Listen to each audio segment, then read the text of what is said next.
Geordies, welcome back to another episode, and what a time it is to be a Newcastle United fan. Last season was absolutely incredible, a trophy, achieving Champions League football, and the future looks incredibly bright because despite no signings over the last three windows, this team has delivered on all fronts. Champions League football, a trophy to our names, probably for the majority of us, it's the first trophy in our lifetime. The players, the owners, the staff deserve huge credit for their mentality just to keep on going. Sometimes a team relies on just that one signing just to lift up morale. But Newcastle United trusted each other, trusted the direction we're going in, and that brings so much positivity moving forward. And it looks like the PSR issues that have impacted us over the past three windows have slowly went away a little bit. Now we've brought in more, we're going to be bringing in more revenue. We're going to be on TV more, so we're going to get more TV revenue. We're going to get bigger and better sponsorships. And then we're going to dive into a better and higher caliber of players to strengthen our squad. If you're not excited, then you're not a true football fan. But speaking of direction, if you stand still in the Premier League, you'll end up going backwards.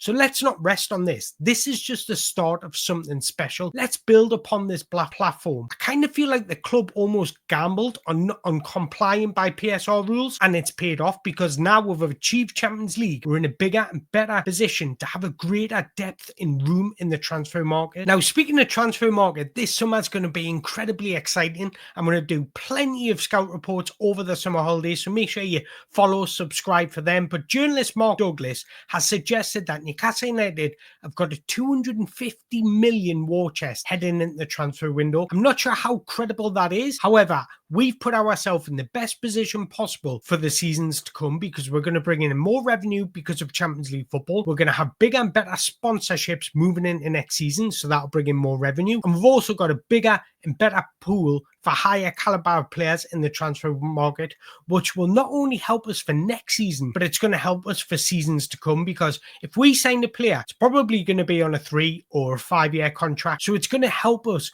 build a better squad for seasons to come. So it doesn't just impact next season. Let's get excited for Newcastle United's future. So I wanted to spend this episode looking at players that could possibly leave, but looking at the transfer rumours and players that will be linked in. So what players do Newcastle United need to address? Well, we'll firstly need to get rid of some players that just simply aren't good enough to where we want to be. We want to be competing in the Champions League. We cannot go into the Champions League with some of the squad depth that we've got. So John Ruddy, Jamal Lascelles, Matt Targett, Jamal Lewis, Joe Willock, Sean Longstaff, and Callum Wilson, I would absolutely all listen to offers for. And then Callum Wilson's coming out of contract. There's rumours that we've offered him an incentive deal. I don't know how true that is, but for me, I wouldn't even offer him a deal. I'd just say thank you very much for your service. You've been a great servant for Newcastle United, but I think this season it's shown that he's not up to the task of being a backup for Alexander Isak, and the importance of a backup for Alexander Isak. In the Premier League this season, we went 4 games without Alexander Isak. We lost 3 of them, drew 1 of them, and didn't score a goal. So that just goes to show the importance of having a striker in our system, somebody that can create a little bit with their movement or whatever, or ability in possession, but also be clinical in the box, because we relied heavily on Alexander Isak for goals. 23 goals for Newcastle United this season in the Premier League. So if he ever does get injured or needs a little rest, or we do look to rotate, we need better depth in that striker position. But over the next few seasons, the players that I would be looking to fizzle out, who could still do a job for us next season, but in seasons to come, they need to gradually replaced, is Nick Pope, Fabian Shaw, Kieran Trippier, and Jacob Murphy. Jacob Murphy's had an incredible season. He's going to be doing very, very well to top the season he's just had. And I kind of feel like he's at the stage where he's peaked and he might just decline a little bit. And this is why it's important that we do strengthen that right wing position. Let's have a look at some of the transfer rumours that are circulating Newcastle United. Well, a right centre back. We all know Eddie Howe is a big fan of Mark Gahey. Surprisingly, he's had an unbelievable season, but his 2 poor performances have come up against Newcastle United. But Ilya Zibarani is another target for Newcastle United. We were interested in Dean Huijsen, but he's going off to Real Madrid. So why not get Zibarani, who's had an unbelievable season in Bournemouth? The beauty about these two, the Premier League proven, and I kind of feel like Eddie Howe really respects Premier League proven players. I think that's the quality he wants to bring in. He wants to bring in somebody with a lot of experience, but is still quite young. Those 23, 24, 22-year-olds that have played a vast amount of senior football, versatile, but have also got Premier League experience. And then we've been linked with a few forwards, some versatile forwards, some just an out-and-out striker like Delap. We need cover for Alexander Isak, but also Murphy. Matthias Cunha was linked, but he looks Manchester United bound. He is a Manchester United fan,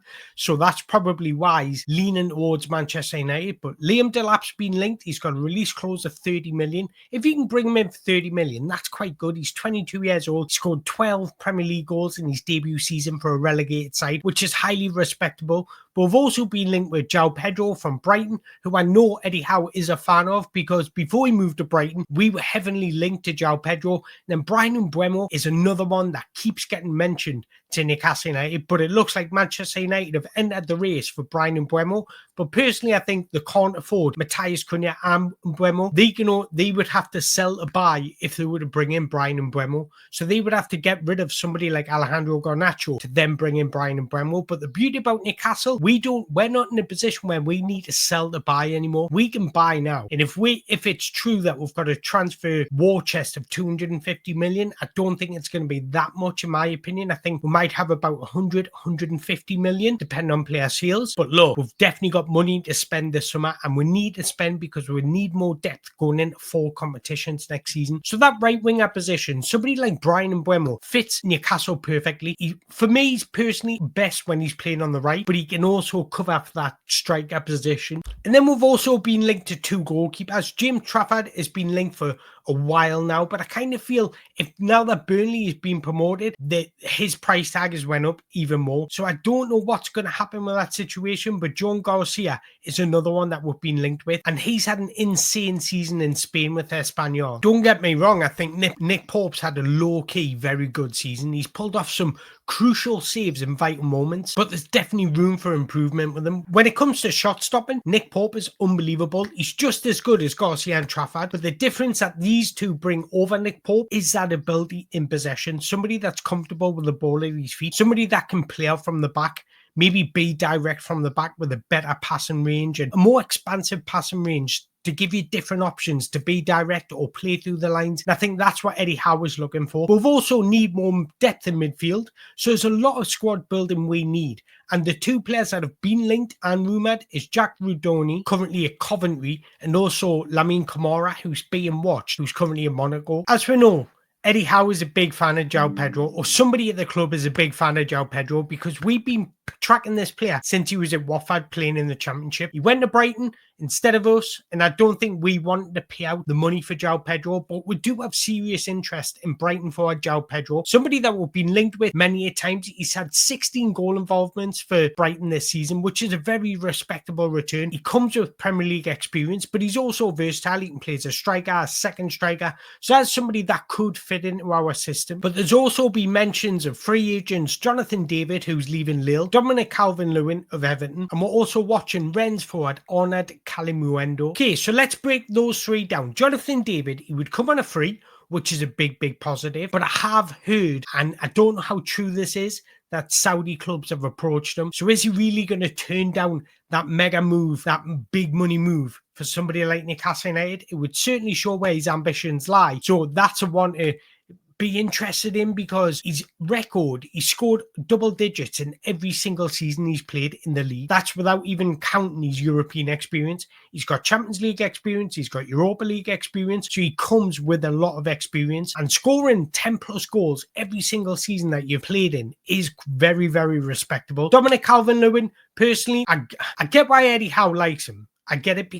League proven, he's on a free, but personally, I just think his injury record, and there's something about him that I think if we really want to got ambitious to go deep in the Champions League, we need better cover, in my opinion. But if reports are to be believed, Newcastle United have held initial talks with Delap. He's a target for both Manchester United and Chelsea. Delap scored 12 Premier League goals this season, exactly a third of Ipswich's entire tally, which just goes to show he's got the ability to find the back of the net. He's got the physicality to deal with the Premier League, and you know what you're going to get with Delap.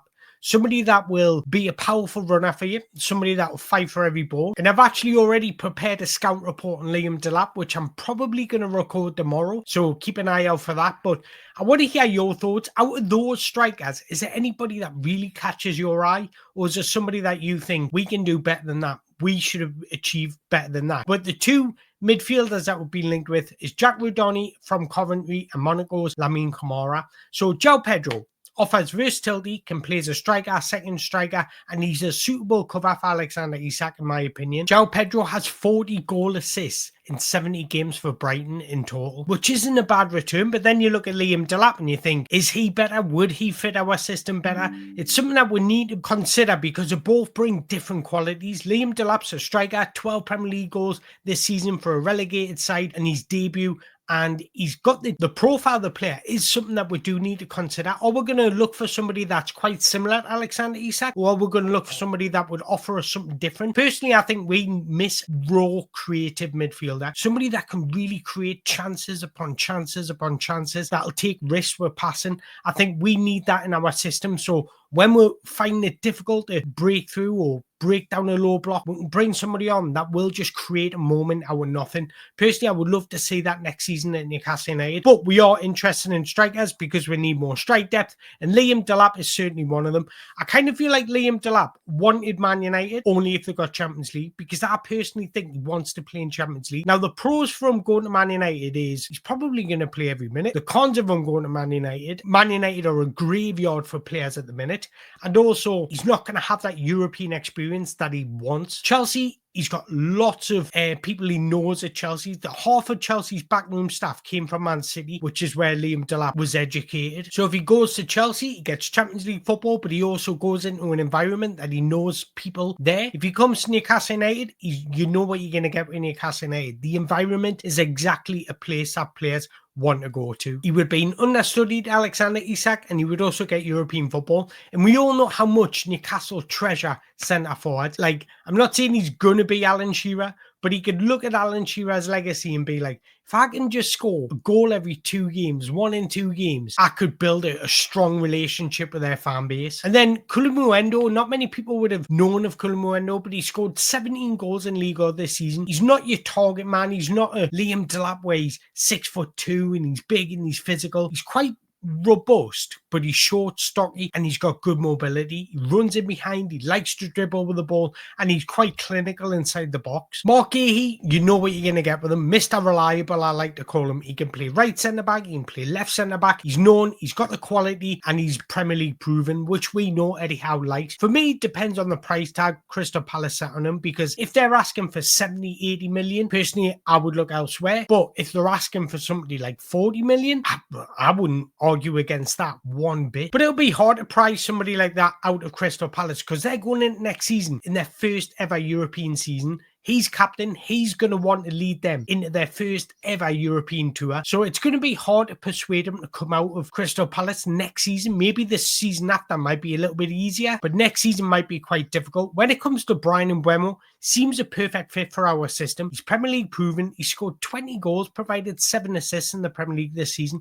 That is absolutely phenomenal. Do you know what I like about Bryan Mbeumo? When Ivan Toney got sold, he stepped up and took an accountability. He's stepped up and said, right, I'm going to produce for Brentford. I'm going to be that man that steps up and provides the goals. I'm going to be that moments player. That's what I really like about Bryan Mbeumo. But you know what you're going to get with him. He can offer pacing behind. He's a good dribbler. He's short, stock. He's quite nimble. He can create. He can score goals. So he's, in my opinion, a very, very good fit for what Eddie Howe wants in our system. He'd provide cover for Alexander Isak. Even though I do prefer him on the right, he can also replace Jacob Murphy on that right-hand side. And then Jack Rudoni, not many people would have watched him at Coventry, but he's extremely versatile, and I think that's what we need in our midfield. Personally, I see him more as a number 8 or a number 10. Prefer him as a number 8 than I do a number 6. Look, he scored 9 goals, provided 12 assists in the Championship this season, which is very respectable. Then we've also been linked to Aston Villa's Jacob Ramsey. Personally, I like Ramsey. I think he's got a lot of qualities. He's a good player, but for me, he's too similar to Joe Willock, and I kind of feel like you're just getting rid of one problem and bringing in another. where he doesn't really fit our system. Is he better than Barnes or Anthony Gordon on the left? Not really. Is he cover for Joe Linton? Not really. He's a versatile attacking midfielder kind of player, similar to Joe Willock. And I kind of feel like for that reason, I'm not 100% convinced he takes us to the next level. Personally, I think there's better options out there that'll fit our system a lot better. But what would be a good summer for Newcastle United? I kind of feel priorities are a right centre back and a right wing cover and a goalkeeper, in my opinion. So I actually think if we sign somebody like Zebramani or Mark Gahey at centre back, Bryan and Mbeumo right wing, Liam Delap as a striker, James Trafford or Garcia as a goalkeeper, and then another midfield option, somebody like Lamine Camara, who's had an excellent season in Monaco. That would be an excellent transfer window going into next season. But I want to hear your thoughts. Is there any players that caught your eye? What positions do you want to strengthen mainly? And is there any player you want me to do a scout report on? But again, if you've enjoyed this video, make sure you hit the like button, hit that subscribe button, because it's incredibly exciting times for Newcastle United. And I just can't wait for this summer. Can't wait for next season. Away the lads.